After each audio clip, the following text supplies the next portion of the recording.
Meus irmãos, apenas um versículo para a nossa reflexão. No Evangelho de João, capítulo 4, versículo 34. Pode abrir a sua Bíblia para você ter visão do contexto, mas nós vamos nos concentrar nessa declaração de Jesus.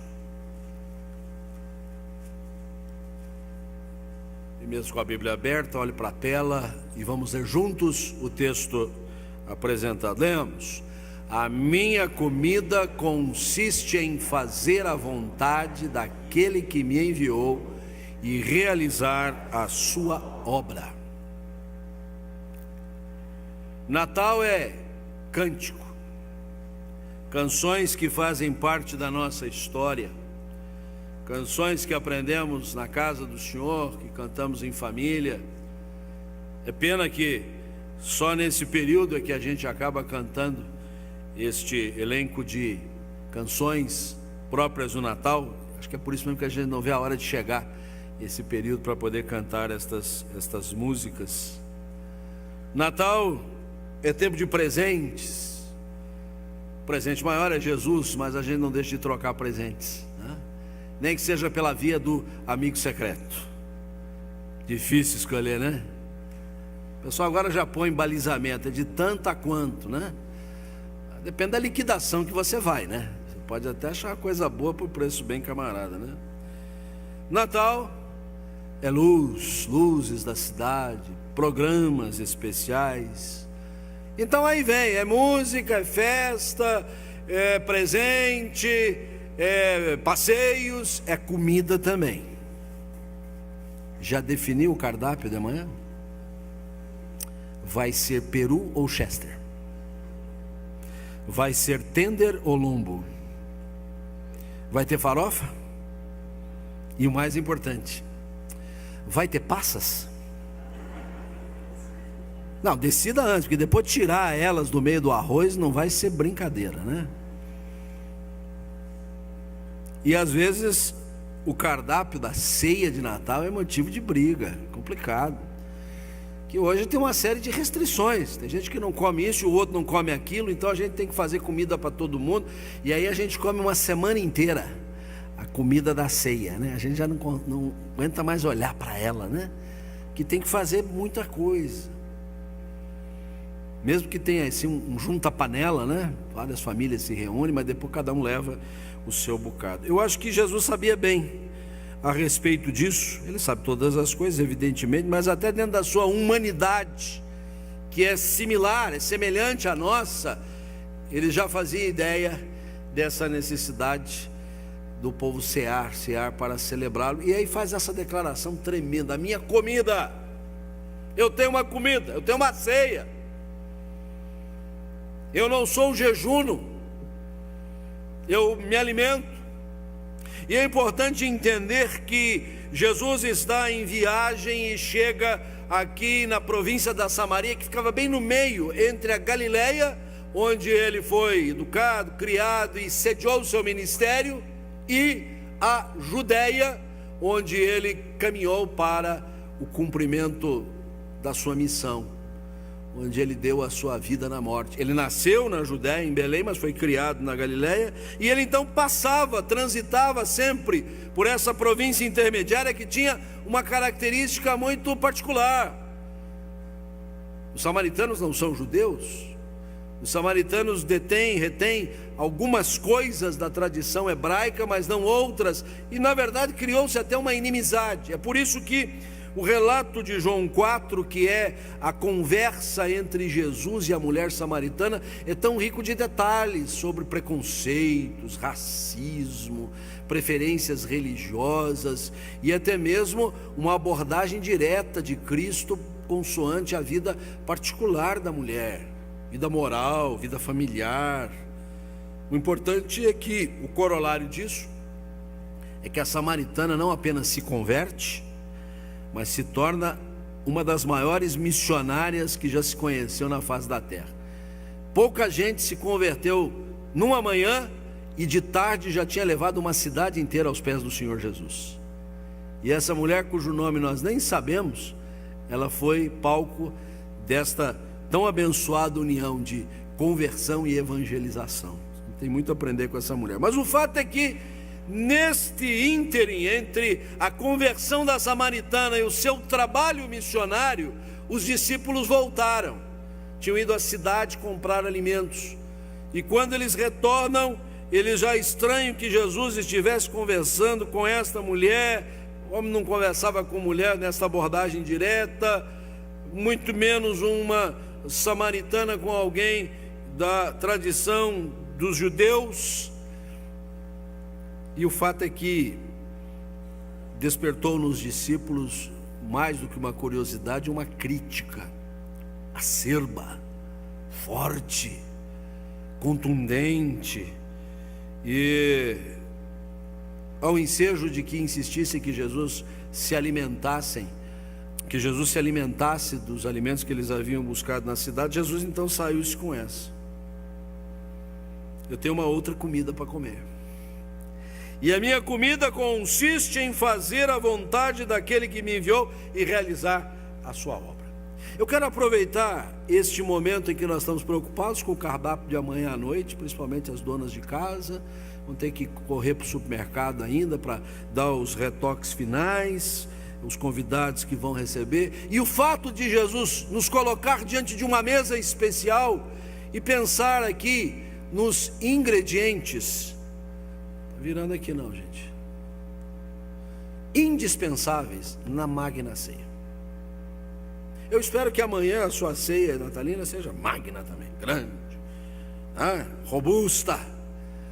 Aí eu quero ver você terça, quarta-feira correndo aí para queimar tudo que você juntou de energia. Mas eu quero que ela seja magna nos valores espirituais, não seja só amanhã à noite, ou hoje mesmo, ou para o fim do ano. Todos os dias você possa sorver esta magna ceia. E Jesus nos deu aqui os ingredientes indispensáveis. Não tem jeito de ter uma ceia grande, uma ceia abençoadora, uma ceia diferenciada, se não for acompanhada desses ingredientes. E o primeiro deles é esse aqui: a vocação, o senso do chamado. E Jesus afirma assim: eu fui enviado, Deus me enviou, Deus me chamou, Deus me convocou, Deus me levantou para isso, Deus me deu uma missão, Deus me deu um mistério, e para isso Ele falou profundamente ao meu coração.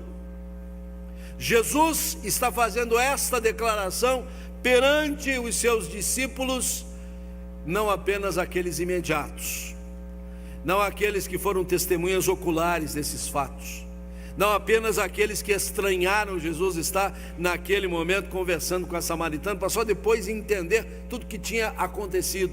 Está falando com a gente hoje, que entende bem tudo que teve lugar aqui narrado nessa passagem, e também é chamado, é vocacionado, é convocado pelo Senhor.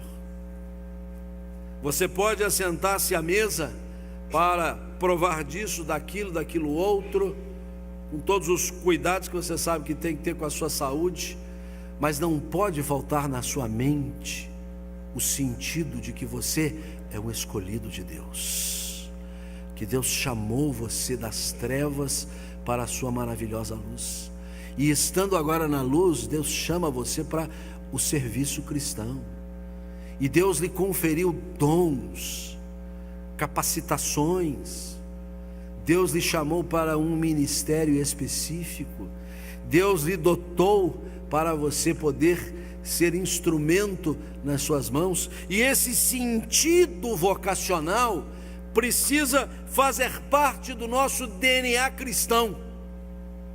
A fé cristã, ela não se consuma enquanto apenas nós somos receptáculos das bênçãos divinas, das graças infindáveis do Senhor, da alegria de estarmos com o povo de Deus, da convicção de que o Senhor nos salvou na cruz do Calvário, mas ela se consolida quando ela coloca todas estas coisas em linha e nós percebemos: Deus nos chamou.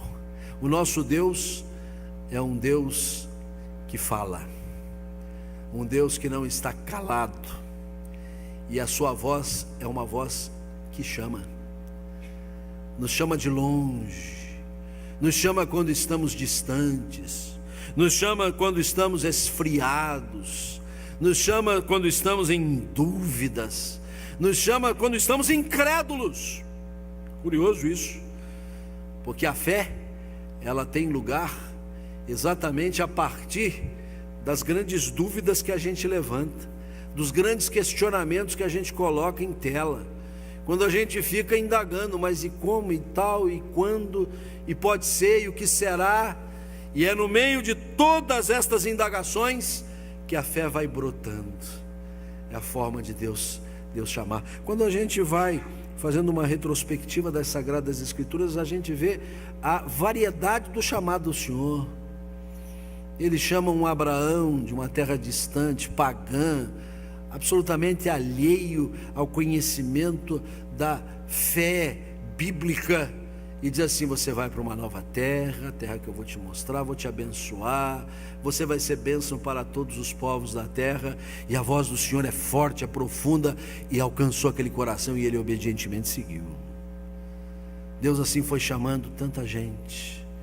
Deus chamou Moisés para liderar a saída do povo de Deus do Egito. O Moisés que tinha dificuldade no falar, tartamudeava, era limitado, medroso, foi o grande líder de Israel. Deus chamou Davi, o menos provável filho de Jessé, para ser rei de Israel, o maior general que Israel já teve em toda a sua história. Um homem que era mais dado à poesia e à música, foi o grande líder. Deus chama. E no mesmo compasso em que o Filho de Deus diz: eu fui chamado, o Pai me enviou, o Pai me mandou, nós também precisamos entender: fomos chamados. Nós não estamos aqui passivos, nós estamos em paz, muito pacificados, porque a paz do Senhor nos alcançou. Como foi dito no início do culto, Ele é o príncipe da paz. Mas não estamos passivos, inertes, alheios, alienados. Nós estamos ouvindo a voz do Senhor nos chamando, ainda nesse finalzinho de ano, ainda no que resta do 2018 já capengando. Há alguma coisa que Deus está chamando você a fazer. Deus está te convocando a cooperar, a ajudar. E eu vou deixar que o Espírito Santo diga em que e como e de que forma Ele está chamando você a agir. E com certeza no ano que está por chegar, esse chamado vai se intensificar. Primeiro ingrediente, portanto, senso do chamado, a vocação. Nós precisamos assentar à mesa do Senhor e participar da magna ceia, sabedores de que o nosso Deus nos chama, nos vocaciona. Segundo ingrediente que não pode faltar: obediência. Obediência. Porque Jesus disse assim: a minha comida consiste em fazer a vontade daquele que me enviou, a vontade do Pai. A minha comida consiste em ser obediente. Nós somos cheios de querer, né? Nós somos cheios de vontade, né? Mesmo quando a gente vai ficando mais adulto, já deixou a meninice, a adolescência, a gente às vezes parece criança. A gente anda mesmo: esse aqui não gosta. Até hoje você não gosta de cebola, não é verdade? Está perdendo, porque criança não gostar de cebola, tudo bem, mas adulto, né? Você é cheio de mania. Minha vontade, né? Venha a nós o vosso reino, né? Só isso, é só essa parte da oração que a gente quer, né? E quando o Senhor diz assim: mas agora este reino precisa ir para outras bandas. Não, Senhor, eu só quero, venha a nós. O de nós ir para outrem aí já é mais complicado, mas foi para isso que o Senhor nos chamou. E Jesus aqui exemplifica em si mesmo, e vamos ter muito claro: nós estamos diante da pessoa divina humana de Jesus, e aqui particularmente Ele está se apresentando na sua mais absoluta humanidade. E é na sua humanidade, por exemplo, que quando Ele caminha passos largos para o seu sacrifício, e Ele tem a capacidade de suar sangue, E ele diz: se possível, passa de mim este cálice. É a humanidade inflamada de Jesus se apresentando, mas ele complementa: mas seja feita a tua vontade. A vontade nossa, ela é resistente, ela é forte, ela é dura. A gente resiste o máximo possível. E não pense que com Jesus foi diferente dentro da sua humanidade, mas ele é o nosso exemplo maior, e a sua vontade foi entregue aos cuidados da vontade do Pai. É importante nós ressaltarmos esta realidade de fazer a vontade de Deus, porque nós somos filhos de Deus, e esta filiação que fomos objetos pela adoção em Cristo, no dizer do apóstolo Paulo na carta aos Efésios, capítulo 2, ela nos tirou da condição de filhos da desobediência. O que vale dizer, agora vocês são filhos da obediência. Paulo vai discorrendo a nossa condição da depravação total, doutrina central da fé cristã reformada, quando diz assim: vós estáveis mortos nos delitos e pecados, pela maneira como vocês viviam, pelo seguir o curso deste mundo, e eram tidos como filhos da desobediência. Mas Deus, que nos amou tanto, nos tirou desta condição e nos trouxe agora para o seu reino divinal. Então não somos mais filhos da desobediência. Mas de vez em quando a gente desobedece, e desobedece categoricamente. Eu não estou falando aqui sobre uma desobediência eventual, inconsciente, foi um repente. Não, a gente desobedece de caso pensado, é coisa assim planejada, é doloso. Sabemos que não devemos fazer e fazemos. Sabemos que não devemos dizer e dizemos. Sabíamos que não devíamos estar onde acabamos estando. É desobediência obstinada. E por isso, enquanto a mesa vai sendo posta, enquanto os deliciosos pratos vão sendo dispostos diante dos nossos olhos na magna ceia, nós precisamos conferir isso. E aí, num gesto de muita humildade, até genuflexos, curvarmos-nos diante da face do Senhor e pedimos perdão. Perdoa, Senhor. Oramos há pouco nesse sentido. Perdoa os nossos pecados, porque pecar é infringir a lei de Deus, é não fazer a vontade do Pai. E Jesus aqui, que está nos apresentando esta magna ceia, ele não deixa faltar esse ingrediente indispensável: a obediência. Por que eu coloquei absoluta atenção? Porque a palavra obedecer, o verbo obedecer, de onde o substantivo obediência, na língua grega, ele é composto de uma preposição e de um verbo. E este verbo é exatamente o verbo ouvir, akouo, na língua grega. Grande parte da nossa desobediência é porque a gente não escuta direito. Hoje, principalmente, a nova geração que está focada em smartphone, que você, para chamar a atenção dele, tem que jogar o telefone pela janela para ver se ele desperta. Eles acham que estão focados ali, o ouvido aqui, não estão. Todo mundo sabe que a gente só tem um foco, né? Ou a gente dá atenção para aqui ou para ali. Essa divisão de foco não funciona direito. Mas isso não é novidade, não. Isso não é coisa da nova geração. Nós também somos assim. A gente está aqui, está lendo a Bíblia, está escutando o pregador, está aqui interessado na palavra de Deus, mas já está pensando no programa da tarde, no dia de amanhã, e o que vai ser o ano que vem. A gente desfoca. E boa parte da nossa desobediência é porque a gente não escuta o Senhor direito, a gente não presta atenção na sua palavra, a gente não vai no profundo das Escrituras para saber qual o desejo do coração de Deus para o nosso coração.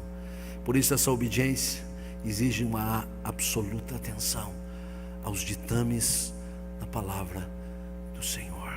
Esse ingrediente não pode faltar na mesa. Então nós temos a vocação, a obediência. Jesus disse: a minha ceia, a minha comida consiste em fazer a vontade daquele que me enviou. E ele termina nos colocando diante do serviço, que é a disposição para trabalhar, porque ele diz assim: eu conheço a vontade de Deus, porque eu presto atenção, eu sei que fui chamado para isso. E ele, para ser bem enfático, ele termina dizendo então assim: e realizar efetivamente a sua obra. Porque há uma diferença entre teoria e prática. Tem gente que é bom de teoria, descreve aqui para a gente com detalhes uma equação, aí diz assim: em que isso se aplica? Não, eu só aprendi a equação, eu sei fazer o X, o Y, essas coisas eu sei fazer. E o que vale para as ciências matemáticas ou de outras ordens, e a toda a vida acadêmica, mais ainda para a vida prática, a gente sabe exatamente qual a vontade do Senhor. A gente é daqueles que, no dizer de Cristo, vai a Ele, ouve a sua palavra, mas nos falta a prudência de praticá-la. E por isso Jesus termina o versículo exatamente dizendo isso: e realizar. O verbo realizar aqui não é apenas para uma ênfase, ele por si só indica, é para fazer mesmo, não é para ficar só no ora veja, não é apenas para ficar no discurso bonito, de palavras bem encadeadas, não é para emocionar o coração, é para mover-nos, é para nos levar na direção certa, é para fazer a vontade do Senhor para valer, é realizar de fato a sua obra. Estas coisas, numa única mensagem, se tornam paradigmáticas para nós, porque Jesus, nessa declaração, ele de fato está aqui nos apresentando o cardápio, está preparando a magna ceia, mas está realmente nos lembrando que não deve nos faltar o senso do chamado, seja pelo fato de termos sido chamados das trevas para a luz, e agora na luz chamados para servi-lo integralmente. Termos também a mais absoluta atenção à sua voz, à sua palavra, para que a gente compreenda a sua vontade. Mas não podemos cruzar os braços, é preciso arregaçar as mangas, é preciso servi-lo de todo o coração, é preciso realizar a sua obra, a obra que ele iniciou e que nos conferiu o privilégio de darmos continuidade. Eu quero ver você amanhã. Hoje à noite também temos o culto, vamos falar também sobre Natal, mas amanhã, para juntos aqui fecharmos estas celebrações do Natal na presença do Senhor. Que Deus nos abençoe.